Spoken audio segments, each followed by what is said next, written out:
Right, well, hello. Welcome to our Thursday lunchtime meetings for the Centre for Climate Repair. The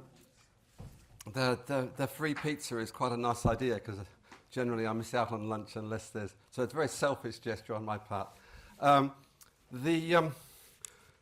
We've had some real interesting times going to Brazil for the COP meeting last year, and I hope that some of you were able to come to our good cop, bad cop meeting. We tried not to be too depressed about the situation. Last night I gave a talk at a nearby high school, and I said, you know what, we don't have to be too depressed about the situation because there are solutions that we can draw on. There are things that we can do. So the whole remit of our Centre for Climate Repair is to be positive and optimistic and to think about what can we do rather than to get depressed about the things that we can't do or haven't done. So this term we've got today, what can engineering do for the climate? Then in 2 weeks' time, what can science do for the climate? Then do we need a new blueprint for addressing climate change? That one won't be in this room. It'll be next door in the big lecture theatre, Constance Tipper. And then the fourth one is there still hope for the climate? So we're going to kind of see how much optimism we can throw into that one. I hope hopefully a lot. So today then, if we go back to your PEC, that's right. Yes, so today we've got three speakers, Jerome Neufeld, Rishul Karia, and that'll come back, it should do it. It takes a little while, I don't know why it takes such a long time to. We'll be talking about glacier protection, carbon capture, and making this work in the real world. Unfortunately, I have to go to another meeting now to do with public engagement on all this stuff, so I really need to... yes. Can I ask you a question before you... Yes, my question is... You just said we all know about what to do about climate change. I didn't say that. I'm going to say that's totally irrelevant because it's the people in power Okay, well, know something about it. You're right. The people in power are pretty poorly informed, and we need to do some. So look, I am going to hand over to Jerome, and I also want to say, are there any third-year students here? There are quite a few third-year students. You have an option to do a climate repair. What's it called? Anyway, you've got a climate repair option in the third term. If Sean Fitzgerald over there and I are leading that course, if you want to find out more about it, then we can come and talk to us either after this talk or after the next one. We'd love to give you some, to fill you in on all of that. Right, Jerome. How do they talk to you when you're going to work? No, look, I'll be back. He's around. He'll be around. So if you have a question for Hugh, he's hard to miss. Do find him. He lives in engineering, amongst other places. Okay, so I'm Jerome Neufeld. I'm going to try and give you something optimistic, although we are going to take a look at the slightly less optimistic to start with. There we go. And think about what can we do about glaciers in and around the world today. And I'm happy to answer points of clarification during this, but I think Q&A is at the end. So save your really thorny questions for the end, but do have some thorny questions. So first, the depressing bits. So we're losing glacier mass all over the world. We can now measure on a global scale how much mass we have left in the world's glaciers. Mountain glaciers, think about places like the Alps. If you've gone skiing in the Alps, of course, Alaska has a lot of glaciers, mountain glaciers, losing a lot of ice mass. An important one is the Himalayas. The Himalayas are also losing a lot of ice mass, and that happens to be the drinking water for a lot of people in Southeast Asia. And so really there are lots of questions here to do with how are we losing that stored fresh water on the planet? And in what ways do we lose it? I'm not going to touch on this terribly much in the talk today, but as we start to melt these mountainous glaciers, actually how they melt and in what way do they collapse is a really disastrous in some cases and interesting scientifically thing to study. So you may have read in the news about essentially the collapse into a Swiss village. That sort of glacier lake outburst flood is now starting to happen with greater frequency around the world. And the real question, and I'd argue it's partly an engineering question, is what do you do about that when that's happening in really remote mountainous environments where there's not a lot of built infrastructure like there would be in Switzerland.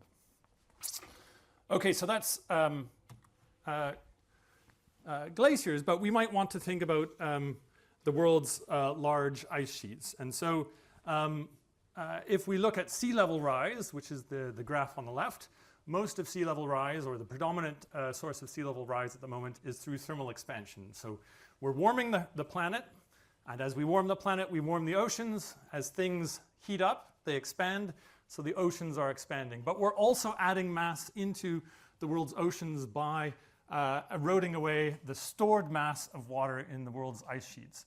So the mass loss plotted on the right for Antarctica and Greenland, both giving the annual signal and with some gaps, the long-term trends. Greenland is losing a lot more mass than Antarctica, almost double the rate of Antarctic mass loss. Might have more land to look at.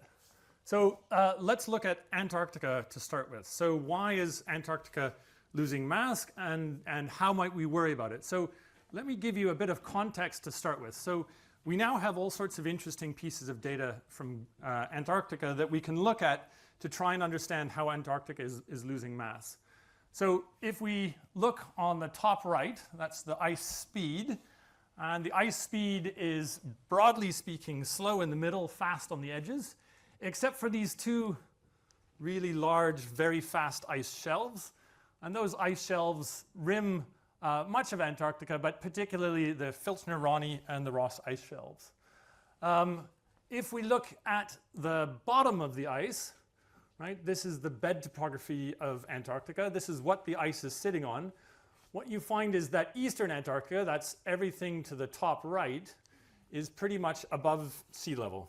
So the ice is sitting on land that's above sea level. What we worry about is western Antarctica, so bottom left here.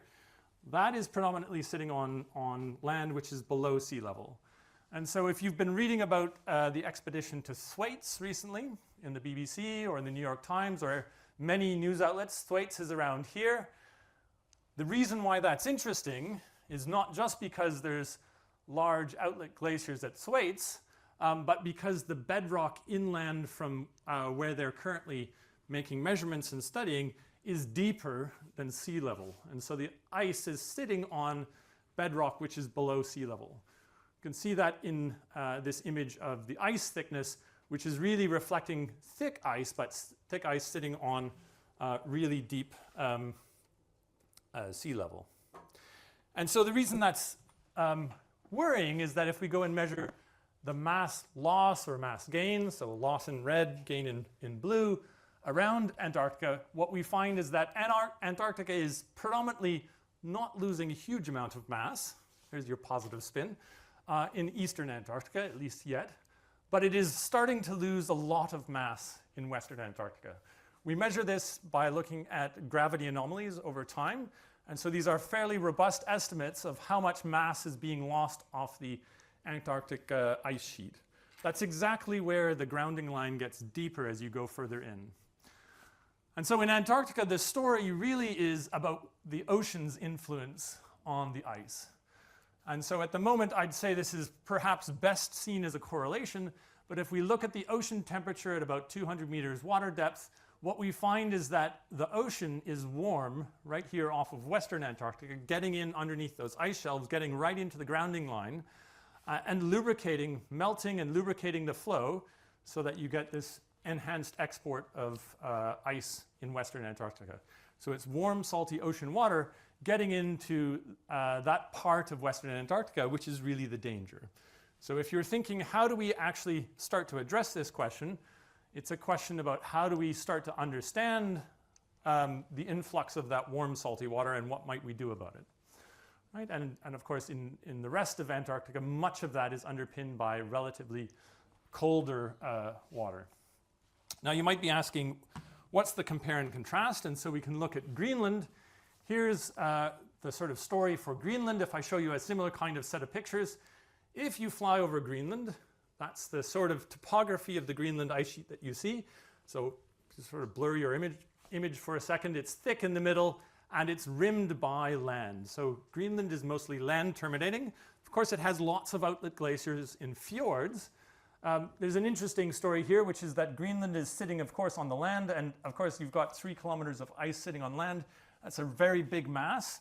And of course, that's pushing down the Earth's surface. And so that's why Greenland has some portion of the land surface that's below sea level in the middle, right? It's pushing down the land surface. And here's the subtraction of surface topography, bed topography, gives you the ice thickness, right? And Greenland is melting in a very different way.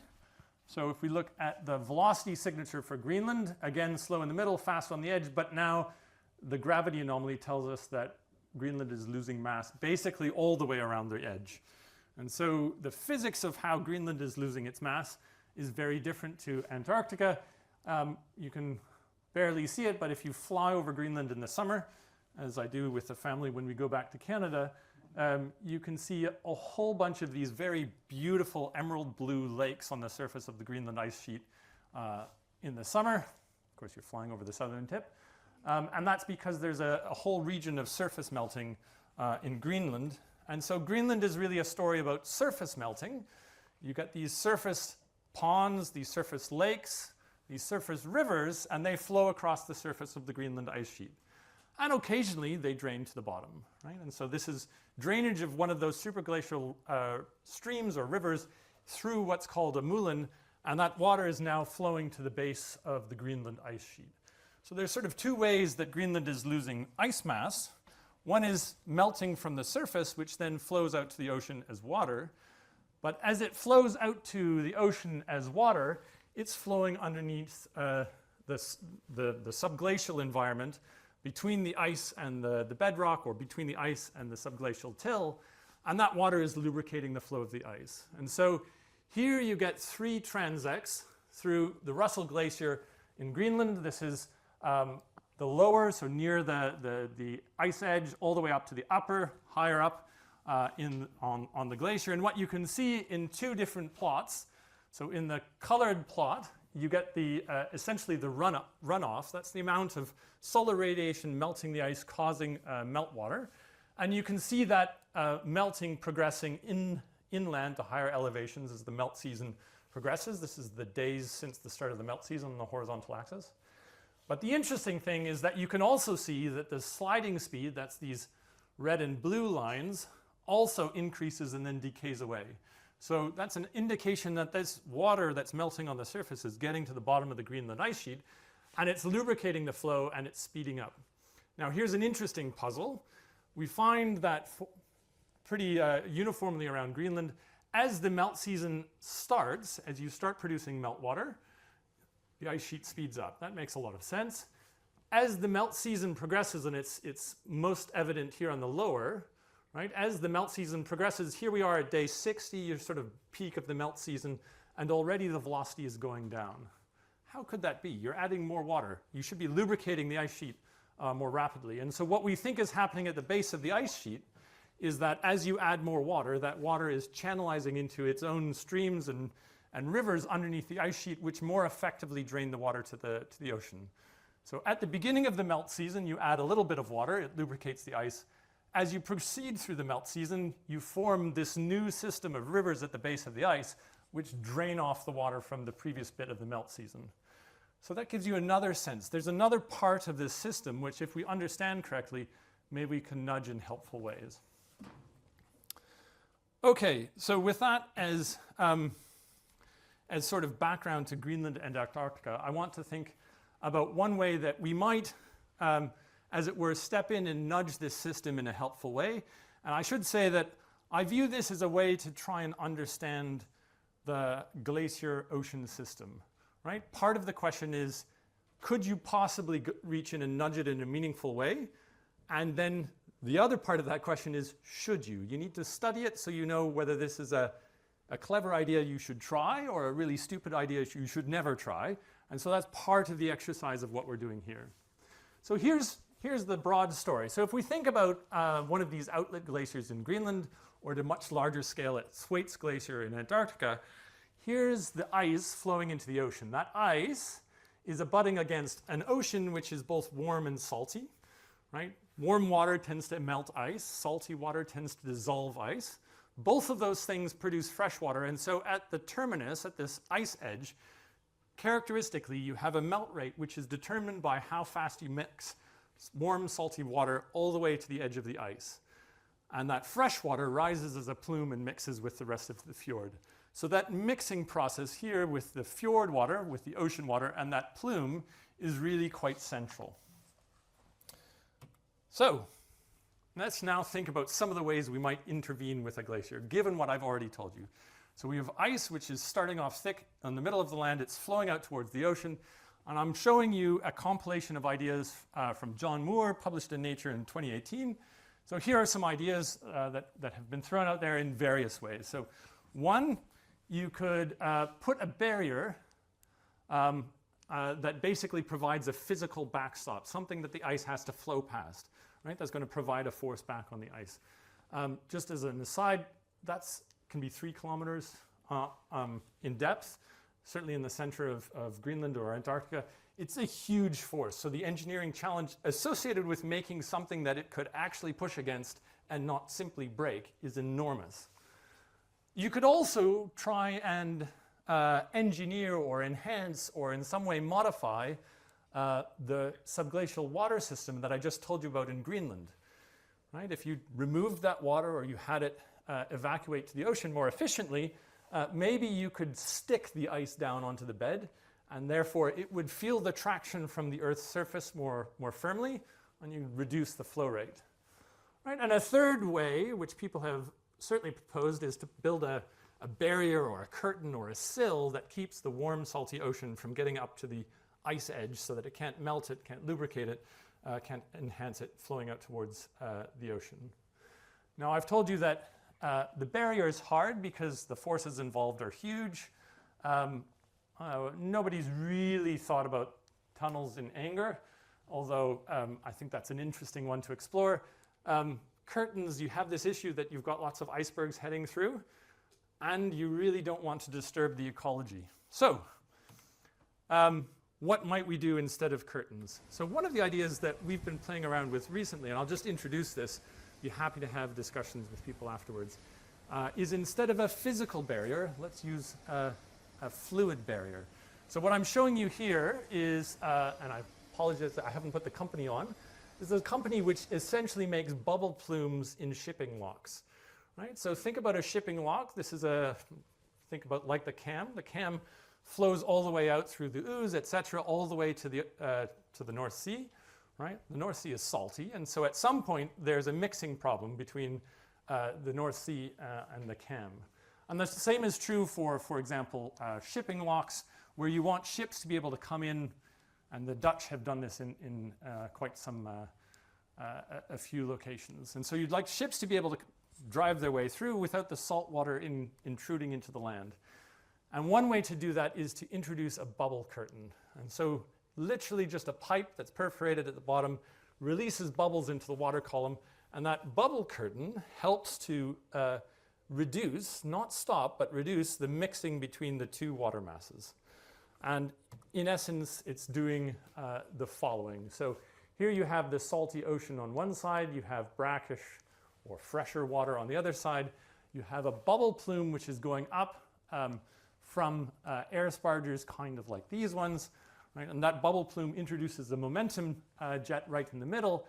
It does do some mixing here between the two currents, but as you can see from some laboratory experiments which we've been doing here in the Applied Maths department. And when I say we, I mean Maggie Koo, who's a fantastic new PhD student in the group.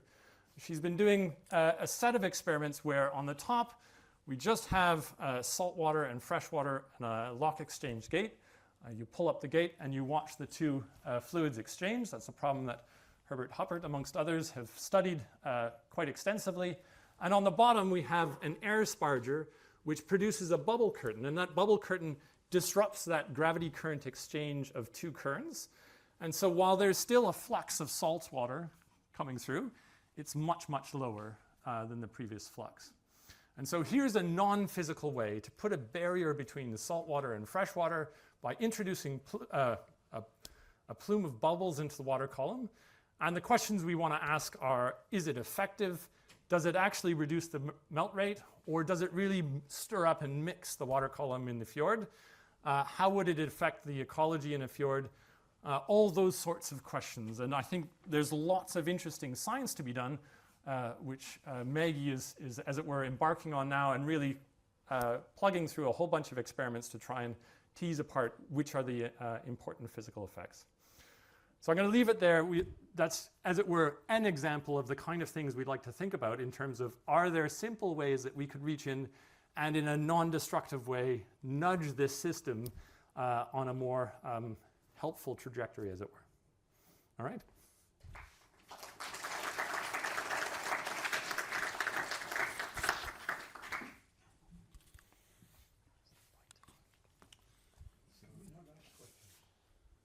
Questions, I think, are to the end, and that's the pointer at the top. And then it should, I think it should just go to mine. Yeah. Yep. Cool. If you want to see your slides in advance, you can look at them there. That's fine. Okay, over to Rishul. Yeah. Hi, everyone. So my name is Rishul, and I'm a first-year PhD student at the Centre for Climate Repair. I was actually part of the first QCS programme, which I think some of you may have been a part of. And I'm going to give a talk about carbon capture and direct air capture.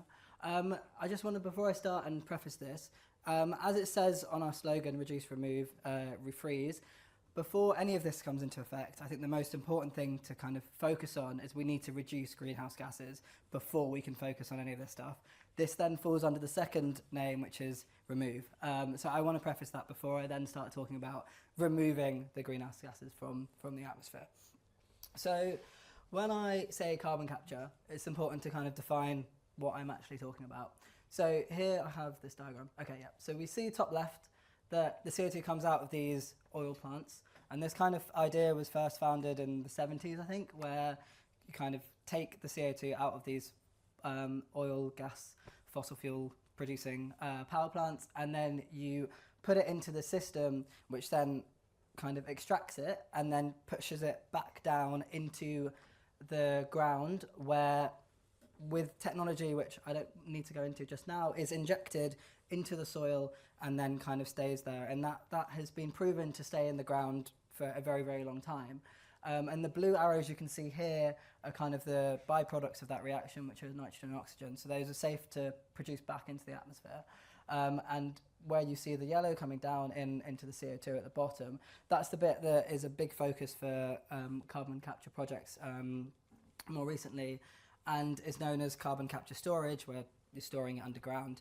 And these are projects that have had a lot of traction in the media, and a lot of money has been pumped into them to kind of work out, okay, we know we need to take it out, but where are we putting it? So what are the limitations of these storage units? So we get on to storage, and storage, I think, is something that is a bit divisive if you talk to certain engineers. If you look in, I don't know if this thing's gonna work, but here, yeah, so over the last, so this is a prediction from the International Energy Agency, which made in 2023. And if you look at the first 5 or 6 graphs, the operational capture capacity was very stagnant, but the prediction is obviously very high. And you're wondering, okay, why is there a disparity between operational, but you're saying by 2030 we can reach capacity when we have a lot of CO2 being captured. What I would then say is there was a lot of planned planned capture facilities, which by the time we get to now, 24, 25, which is vaguely seeable here. So this graph here is 2024 and this one's 2025, and the same here and here.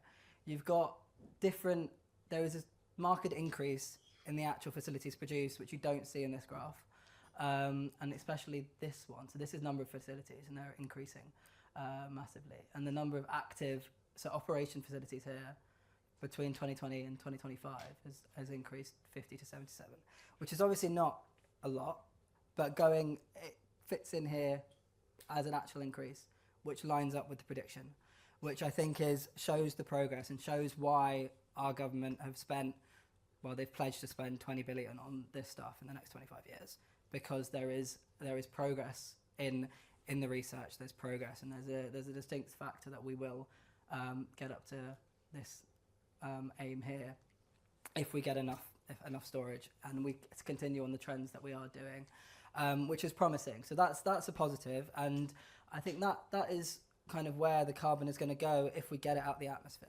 The issue is, and on the previous slide, that people were only thinking previously of, okay, we need to take it out of the fossil fuel kind of companies when it's directly produced. So then people thought, okay, well, trees do it naturally. So what if we then have a way where we can take it out the atmosphere? So that brings us on to direct air capture more specifically, which is this idea of you take the carbon dioxide, so it's not already produced by a fossil fuel company, it's already in the atmosphere, and you kind of take it out the atmosphere as trees do, so it's kind of based on this nature removal. So it's not, this is what trees do and this is what the nature does naturally, but we look at this idea of, okay, if I have these absorbents that absorb the CO2 from the atmosphere and I have it at scale, then I can take a sufficient amount of carbon dioxide out the atmosphere to have an impact. And that's the key bit, is can I actually do this at scale? And you had this one in 2017 built in Switzerland, which was based on a fairly simple technology of having this absorbent and just taking the carbon dioxide in. And as it says here, it captured CO2 from the air. And that works. It just doesn't still produce enough. Well, we aren't absorbing enough for it to be viable at scale. And that kind of brings on the question of, is there a limitation to direct air capture? Which brings me on to the next point, which is the thermodynamics of the system. So without going into too much of the thermodynamics of exactly what's going on behind this graph, when you think, okay, I'm taking carbon dioxide out of the system and I'm, have these byproducts, you are thinking there's going to be an associated energy cost, because that doesn't seem like it should make sense. But actually, when you run the numbers between, so this is the work separation up here, and the second law efficiency over here. But when you run the numbers for the work separation, surprisingly, I know it's comparatively worse on all three fronts, but it's not an order of magnitude worse, which is what most people were expecting it to be, substantially worse in terms of thermodynamically. This is not viable. It is, as in it's possible to do if we find the right features. And I think the thing that I want to draw from this graph mainly is this 5.3% efficiency, which is a thermodynamic limit. We almost definitely won't be able to beat that.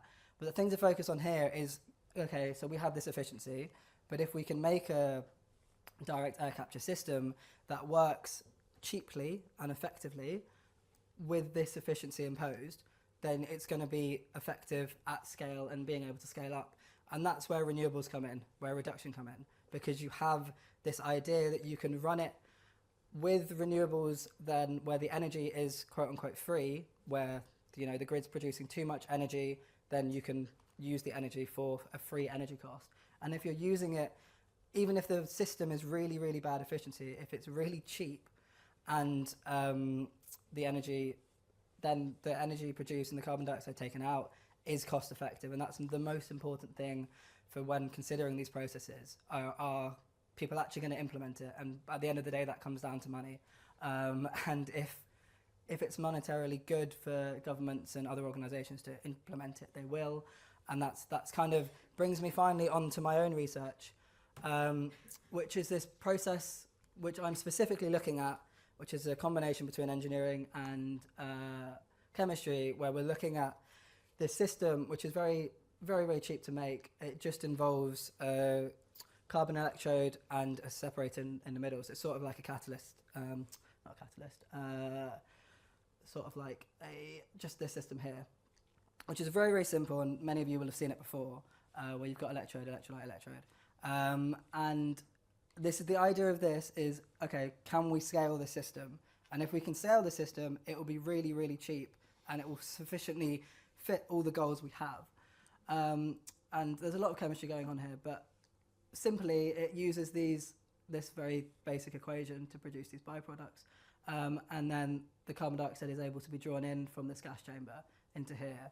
And there's some interesting physics going on behind here, which I won't get into too much. But yeah, the issue we're having currently is that this system, whilst here it looks fairly big, is currently working at millimeter scales. So there's a big problem there of trying to scale it up, because as proven earlier, you need a massive scale system. And what I'm specifically working on, and fair warning, some equations will pop up, there's these equations, what I've been tasked to do is to solve these in the system. So you've got a kind of Poisson equation at the top, conservation, flux, and then this is the reaction term down here. And without going into too much, again, with the physics, you kind of, if I oppose a boundary condition, I can work out the limiting factors after solving it algebraically, using just a numerical solver after coding it. And I think the bounding features that I'm currently imposing on it are to do with voltage, because you charge each end of this system, so positive and negative. And currently there's a limitation that chemistry are finding with the voltages, which obviously when you scale and you can't scale the voltages too high is a problem. So we're trying to work out why that happens, and if we do make a bigger system, will it continue to happen? And that's why the model exists, and that's kind of the research we're doing to try and implement it that way. So yeah, thank you for listening, and yeah, cheers.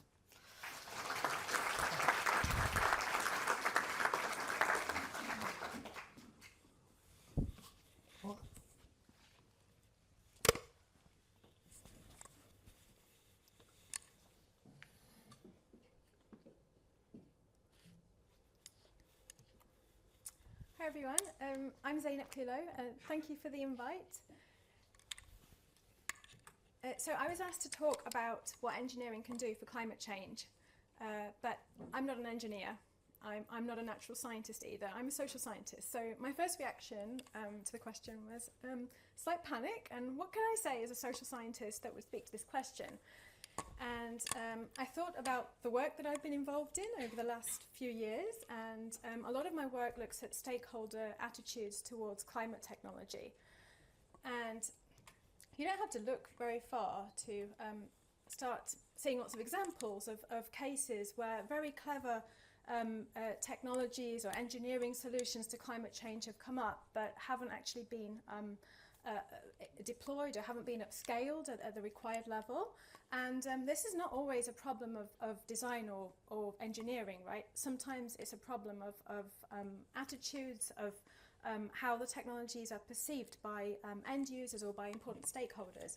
And if we think about governments and companies, right, they're important for funding these technologies. In a lot of cases, they provide the initial investments that are needed for R&D that go into these solutions. But also, a lot of the time, these solutions are really expensive, and these actors need to step in to provide the initial upfront costs that are needed to upscale these things. At the same time, there are publics and host communities, right? And often it's the case that really clever technologies get designed and they start to be implemented, and then somewhere along the line, awareness increases, and people living in the area or in the country, they realise that they're not happy with these solutions, and lots of projects have been cancelled as a result. There are lots of aborted clever engineering solutions that haven't got off. So over the next few minutes, I'm going to suggest to you that the answer to this question is not a purely technological or economic answer. And I'm going to encourage you to engage with colleagues that are working in other disciplines, because these are really complex problems and they do require multidisciplinary, multi-perspective kind of approaches to try and come up with solutions. So I'm going to talk about two pieces of work that I've been involved in. And I will be sharing some results which are really preliminary. So these are really early results which we're still sort of working through, we're still trying to interpret, but hopefully they will speak to this question. So the first set of results comes from a project called the NEGAM project, which I forgot to put the logo up for, but the project was interested in how stakeholders decide between different climate technologies, specifically between different options for carbon removal. So Rishul talked about direct air capture, and that's an example of a carbon removal option, right? And there are lots of other examples. There are, he also spoke about reforestation, so using trees to capture CO2, that's an option, a CDR option, which may sound as a kind of low technology option, but it's a process. There are the carbon capture and storage based options like DAX and like combining CCS with bioenergy, and there are also newer options as well that might involve even using the oceans for carbon removal, which I will also be talking about in a moment. But this the particular questions that we were interested in were how do stakeholders decide between different technological options that they could use for carbon removal, and you might see the acronym NETS, up there in the title. So NETS, which you might have heard of, is another way of saying carbon dioxide removal. It's negative emissions technologies, and there's a P there as well because our study also encompassed processes such as the forestry technique that I mentioned. So we were interested in how stakeholders decide between this big portfolio of CDR options. And to research this, we asked stakeholders from national governments, from the EU, from companies that are working in energy and climate change. So they're not only kind of carbon removal developers or energy companies, also companies with really high carbon footprint that are interested in decarbonising their organisations or their sectors. And so they might be potential investors in these sorts of technologies. So we asked them all to come and do an online survey, and within our survey we included what's known as a conjoint experiment, which my colleague from business developed. And in the conjoint we came up with lots of hypothetical NETS projects, right, which we defined according to 5 key attributes. So these are 5 sort of technological things that we keep in mind when we come up with these NETS projects. So one thing is the project, does it involve biological storage of the captured CO2 or is it geological storage? Another attribute is the level of permanence that the option offers. The cost of carbon removal, we varied that. And is the project supported by an NGO or by an energy company, which turns out to be important. And then last but not least, the resource implications of using that particular net option. And we played around with different combinations of resource impacts on energy, water, and on land, food security and biodiversity. And so what happened is we'd ask our participants to choose between one of 2 projects, right? Which one would they prefer? And we'd force them to make a decision, even if they didn't like either, they'd have to kind of rate one. And then as another way of measuring that, we also had the question, would you allocate resources to support the selected project? So they might choose one, but they don't particularly like it. And then it's another question whether they would actually allocate resources to kind of facilitate the project. And we asked people to make these decisions 5 times. So every respondent ended up receiving 5 pairs of projects to choose from. And in this way, we were able to gather some really cool sort of tailored data for exploring the relative weight that our stakeholders placed on these different NETS attributes. And we had an algorithm which kind of varied the characteristics of the attributes that were shown to respondents based on their previous answer. So I put it to you before I show you the results from our study. If you were asked to choose between different NETS projects, or different carbon removal options, what would you think of? Which factor or factors would be the most important for you? And which ones wouldn't be so important, right? And this is not necessarily obvious, and it's quite subjective. And chances are the person sitting next to you will have a different kind of scale or a different set of criteria. So these are our results from the study. This is what our stakeholders thought. And let's just stick to the orange bars at the moment because we are talking about the support question. So would participants allocate resources to support the use of the project that they chose? So ignore the blue bars.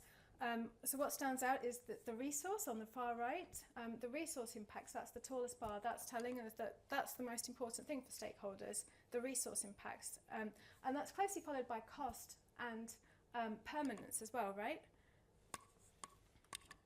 And there's something interesting happens. If we break this down and we look at these feature importances for different types of stakeholder, then we actually see that the different features or the importance of the features vary quite widely across different stakeholders and not always in the way that you might expect. So if you look at the middle group, the kind of cost bars, look at the private sector in purple, the bar is really short. And that's telling us that companies, that people who work in companies who are interested in decarbonising give least importance to the cost of carbon removal. They think about other things, and that's not something that we were expecting to find, and we're still sort of working on interpreting that. I won't go into any other details, but there are some surprises in there. And then the second set of results that I wanted to share with you. So this, what I'm about to share is sort of ongoing work, and it's really preliminary. I should warn you that the results are based on a very small sample that involved 37 participants. So what I'm about to say might not be generalizable to the whole population of stakeholders that this relates to. So do please keep that in mind as I talk. And for this project, the CO2 CDR project, we're interested in exploring the potential for using oceans to store captured CO2, right, as a carbon removal option. And the particular option that I'm going to talk to you about is ocean alkalinity enhancement. Don't feel bad if you don't know what that is, if you've never heard of it before. Most of the stakeholders who we engage with, and myself included, hadn't heard of OAE before this research. So I've put a slide up there, and this is a definition on the slide. It's the same definition that we shared with the stakeholders. And what we did was call people from environmental NGOs and people from companies that are interested in energy and decarbonisation. So again, this is not necessarily energy companies, but more companies that might be in retail or other sectors with high carbon footprints that might be interested in exploring these options. And we brought them together, and we had a series of focus groups. And we wanted to look at the potential effects of communication, of how we communicate about these technologies on their attitudes towards them, right? These are AI-generated images. They're not the actual images that were used in the focus groups. And they are just to kind of give you a flavour of the sorts of things we were getting at. So we split the focus groups up into 4 subgroups, and every subgroup got a slightly different visual that depicted the same technologies in a different style, right? On the left-hand side, the image with the turtle and the fish and the bird, that's kind of what we were trying to do was create a sort of natural or emotive visual, and that shows in a very vague sense the OAE process, right, the ocean alkalization enhancement process. And then on the right-hand side, we have the polar opposite of that. We have a kind of technological version. So that's showing the sort of nuts and bolts of the process of OAE. This is not necessarily a very good depiction of what we actually did, but hopefully it helps to set the scene a bit. And then we had another dichotomy as well. So we had on the left-hand side a simplistic image, which didn't include much information at all. We didn't have text in our images.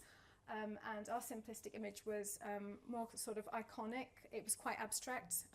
It was not very clear to the participants either what was going on. They just sort of saw glimpses of shapes and something happening in the water.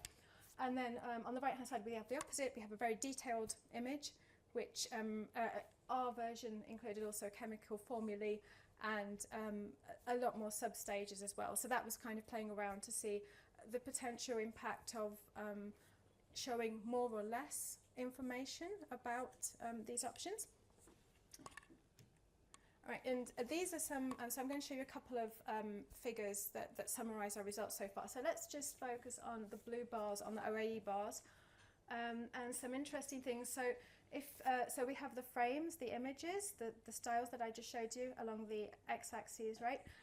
We have NGOs separately and private sector on the right-hand side. And then the y-axis is the change in attitudes that we observed so before the images were shown to people, we asked them to fill out a survey and sort of give us a scale from 1 to 7, you know, how do you feel about this, using this technology in European climate policy? And then after the image intervention, we asked them the same question again. So that's how we have these numerical numbers, these numerical data to play with. And if you look at detailed and technological, so we're just looking at the blue bars, although the same applies for the red option that we looked at as well. People who saw the detailed or technological frames tended to become more negative towards OAE and some other ocean options as well. And then if we look at emotive and simplistics, the middle sets of bars, the effects of those really varied depending on which stakeholder we look at, right? So seeing an emotive image was associated with more positive appraisals of OAE among NGOs, but more negative ones among private sector. I'm going to skip over to the next. So I won't go into details, but this is my second to last slide. The interesting thing here is these are options, carbon removal options, which participants didn't see images about, right? These are different options. So afforestation, reforestation, bioenergy, NCCS, DAX, and something called enhanced weathering.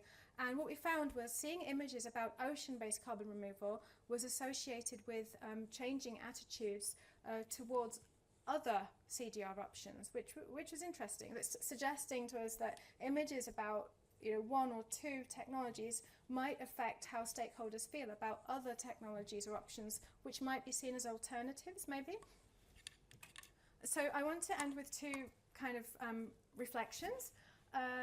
The first is that stakeholders can offer really valuable insights for engineers, and I encourage you as students of engineering to try to engage with stakeholders. And engaging doesn't just mean sort of ticking the box and asking, do you approve of this, do you like this, after the effect. Actually try engaging with them early on, right? And you might find that they have some very legitimate concerns and ideas to contribute. And indeed there are lots of places which are kind of practicing co-creation and really involving people early on in the design phases, and hopefully this would help to identify potential problems earlier on and overcome them.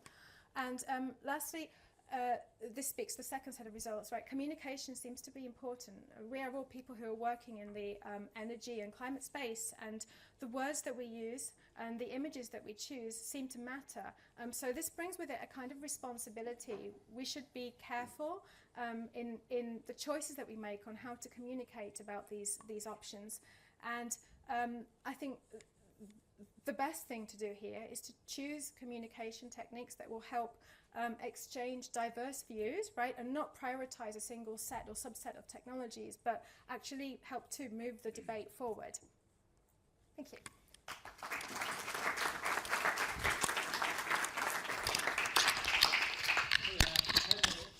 So, questions from yourselves. Top tip, keep the question fairly short. Top tip, panelists, keep the answer fairly short. We get as many questions as possible from the room. So, first of all, do we have any students with any questions? Great, yes please. Just Bella, wait for the mic. I was just wondering for the first blend. Just wondering for the The first blend. Jerome, yep. Obviously the Arctic melting is pretty good thing, but I have heard that it is opening up to new shipping routes in the area. How would you that would affect the routes in the area, and obviously potentially worsening the issue of vessels? So that brings in a whole other part of the work that is done at the Center for Climate Repair. So opening up of shipping lanes is really about sea ice and whether sea ice is decreasing, which it is dramatically, and opening up shipping lanes, particularly in things like August, September, October, when the sea ice is at its minimum extent. The ecological impacts are pretty big in terms of where, for example, the local reindeer, etc., can migrate, the sort of the fish and the biota that live in the sea ice. So there are lots of implications for our currently declining sea ice, and then there's questions as to could you boost or keep or retain some of that sea ice? Excellent question, but I'll leave it for CCR for later. We will. So we will cover that off likely during this term. But if you want to know more, come and have a chat with me afterwards. Next, please. Yes. This is about the you're talking about carbon capture, you injecting carbonic acid into whatever you're going to inject it into. I was working for the Danes on a project to inject carbon dioxide into old oil fields, which is, I think, easily the best place to put this sort of stuff. Now, we rejected injecting carbonic acid, and in fact went ahead with injecting liquid carbon dioxide. The reason is that when you're putting the carbonic acid down a drill string, or indeed anything like that, the drill string is made of carbon steel typically, because you can't afford a stainless steel one because they're far too expensive. And the corrosion, you get lots of basically rust going into the formation where you're trying to put the liquid, and that reduces the injectivity, so you can't get any more in. And that's exactly what happened in Iceland. In one of those. What's the question? Well, it isn't a question. It's more sort of how do you want to get around the injectivity problems with carbonic acid. I guess so. My research is more focused on the DAC stuff and more the modelling. So I guess I haven't managed to look at the CCS problems. So yeah, I wouldn't probably be best. So what I would say is there is research going on within the University Department of Earth Sciences, actually Jerome's group, looking at the response of a medium, call it an old oil and gas reservoir, to whatever you put into it, and these sorts of issues. So do have a chat. Do you mind if I nobble you? Yeah. Jerome will be here after. More questions, please. Okay, Jerome, I'm going to fire on then. Look, you were talking about interventions. You know what I'm going to ask you. So the rate of slippage going up as a result of melt rate, and then it going through a dip. Okay, so, and that's as a result of channelization. Wild and wacky idea. Should you therefore at least potentially consider initiating the channelization? So instead of trying to pump water out, which is one of the interventions that you suggested, how about melting the bottom of the glacier to try and create some rivers? It's an interesting and I would say bold suggestion. I think there's a sort of an interesting scientific and governance question. My own view is that for these science questions, we should be absolutely free to ask all of these science questions, because it's only by asking really crazy questions are we going to stumble upon really effective solutions. What we have to be very careful to do is also ask the question, is this really going to be quite dangerous? And so that's an example where, I think, there's plausible reasons to believe that if you went in at the beginning of the melt season and you enhanced locally the melting, so you generated a river to drain the subglacial environment, you could potentially lower, on average, the water pressure by providing a conduit for the meltwater to get out. You have to think very carefully about, as you go and do that experiment, is it just going to horribly backfire? So I think there's lots of science to do, both in terms of, is this a good idea, and should we try it? Okay, Herbert? Can I ask, when you presented that nice experiment that your student did, what would happen if, as is true in reality, it was stratified? So this is where I think there's an interesting question about, so to rephrase this question, you introduce a bubble plume. That bubble plume rises throughout the fjord. The fjord is almost certainly stratified in terms of temperature and salt. Salty at the bottom, typically fresh at the top. You can, by introducing a stirring mechanism, by introducing a bubble plume, enhance the mixing within the fjord and change the hydrography of the fjord. So again, there's this interesting question about, was that helpful or harmful in terms of the melt rate of the front of the glacial terminus? And is that helpful or harmful in terms of the ecology of the fjord? It's a great argument for doing an experiment in the lab before you go out into the field and try it. Cool. Any other questions? At the back, yes please. So this is for Zeynep. So in one of those graphs you showed, the private sector was less motivated by stuff. What do you think that is? So I have a hunch, and it's something I'm still exploring. But an idea is that maybe private sector is expecting the costs of many of these options to come down dramatically, as it has done for you know, lots of energy technologies in the past. So maybe they are assuming that you know, something's going to happen anyway, and other things will be other features of nets will be more important for making up their minds. But it's just a hunch. So I have a follow-on question. One of those graphs that you showed, Zeynep, showed this was to do with the sensitivity to resource allocation, and the government was way, way high, and the public was down here. Now, you know, similar. What's the reason? Is that because the government is out of touch with what actually the public care about, or is it that the public don't understand as much as the government do about the resource issues? I think there's a slight interpretation issue with the axes of the graph, because we didn't include any members of the public in that study. It was just high-level stakeholders. So public, I should clarify, public is public sector. So public sector is government, and those NGOs. So maybe. Oh, I see.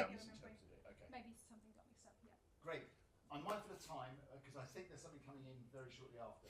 What I would ask you to do is to please bear in mind the 12th of February, What Can Science Do for the Climate? We'll be celebrating International Day of Women and Girls in Science. We have a lineup of amazing women that day talking about science and actually what engineering can do for the climate. So I encourage you to come. There should be lunch again so that you don't have to forego lunch. We'll provide that with you for you basically over the course of this term. Thanks ever so much indeed for coming, everybody. We look forward to seeing you. And thank you to the speakers.